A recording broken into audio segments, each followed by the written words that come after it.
Bonsoir à tous. Ce soir, on reprend sur les petites vidéos d'horreur. Avant de commencer la suite, n'oubliez pas de vous abonner et de laisser un pouce bleu avant de ne plus en être capable. Ce soir, on reprend la petite histoire de la dernière fois qui est paralysie du sommeil.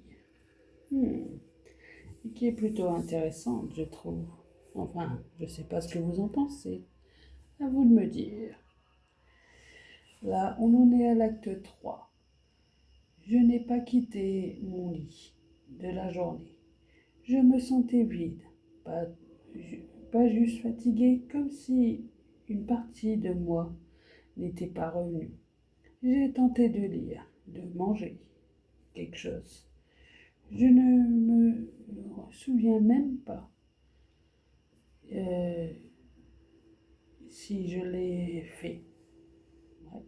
J'étais là sans y être. C'était la première fois que j'ai eu peur de dormir. Pas, de, pas à cause de ce que j'avais vu, mais à cause de ce que j'avais revu. Me rendormir était maintenant synonyme d'une possible agonie lente et douloureuse. J'ai fait une nuit blanche, mais la nuit suivante, je n'ai pas résisté longtemps. Le sommeil était venu plus vite que je l'aurais voulu. Et comme à chaque fois, la paralysie m'a cueilli. Sans prévenir, je me suis réveillée allongée, incapable de bouger. Mais cette fois, il n'y avait personne dans cette pièce. Pas de silhouette, pas de bruit, juste un silence lourd. Ça tuait. Et puis un flash. Ce n'était pas une hallucination, ni un rêve, c'était un souvenir. La sensation d'un choc, soudain, sec. Puis des vibrations, des cris, une lumière vive et l'odeur âcre d'un plastique brûlé. Je ne voyais rien, mais mon corps, lui, s'en souvenait. Il tremblait à l'intérieur.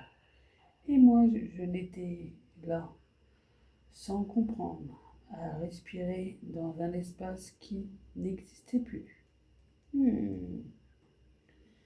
L'acte 3, c'est la suite. Ils ont dû se tromper, je pense, quand ils ont écrit ça. Passons. Mais j'ai compris que quelque chose n'allait pas, puisque d'habitude, j'arrivais à me calmer, tout s'arrête. C'est le seul moment que je sortis de cette foutue paralysie. Je me suis alors concentrée sur mon souffle, sauf que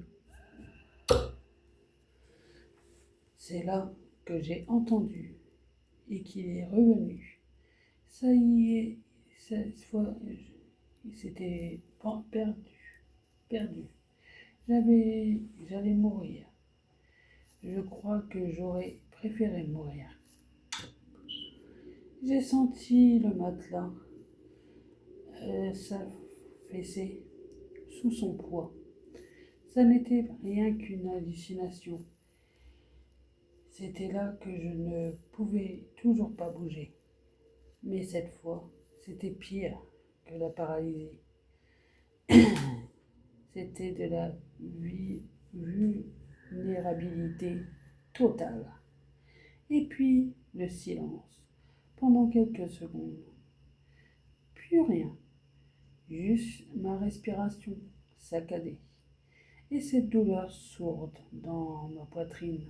Et là, je l'ai senti, son souffle, juste derrière moi. Une chaleur moite, inhumaine, contre ma nuque. puisque quelque chose a effleuré mes cheveux. Lentement, comme une main hésitante, une larme a coulé contre ma joue. J'aurais voulu en finir, mais même ça, c'était incapable. J'en étais incapable. Je sentais le matelas s'enfoncer lentement, puis derrière moi, une pression infime, mais insuffisante pour me faire perdre pied. Il était là, allongé contre moi. Il a à nouveau serré ce qui semblait être des énormes mains, gelées sur ma nuque. Il serrait encore et encore. Je me suis sentie partir. Ça y était. C'était la fin. Alors que je me suis fait à cette idée et que j'ai accepté, et seulement là, alors même que je sentais ses mains froides contre ma nuque, je me suis calmée et son étreinte s'est retirée net.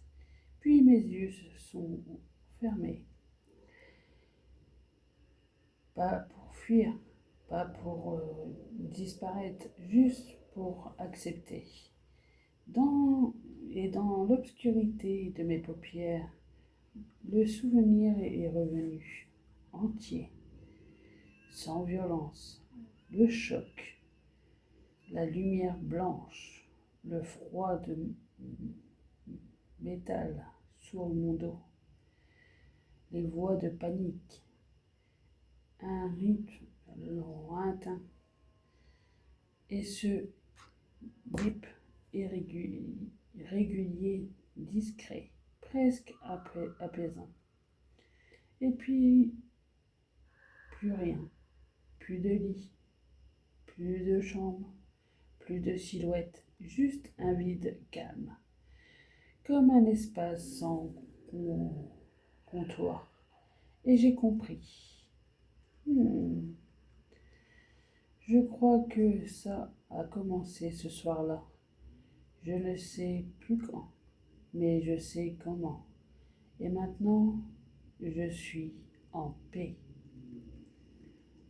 Alors, voyons voir ce que ça dit. Pour la dernière partie de cette vidéo, ça se nomme la vérité.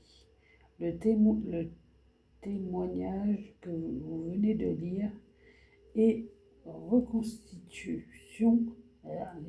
reconstitution. Il a été élaboré à partir des fragments de phrases prononcées par un patient plongé pendant plusieurs semaines dans un coma artificiel après un accident de la route. Euh, D'après les soignants, il est arrivé que l'homme parlait pour le moment de ses sommeils. Des mots épars, oui. Des descriptions confuses, répétées à intervalles réguliers. Une infirmière intriguée a commencé à tout noter. Ses proches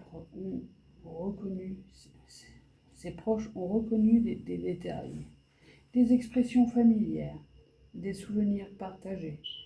L'homme évoquait même des souvenirs de sa chambre avec précision troublante, des choses qu'il n'aurait pas pu inventer dans l'état de confusion.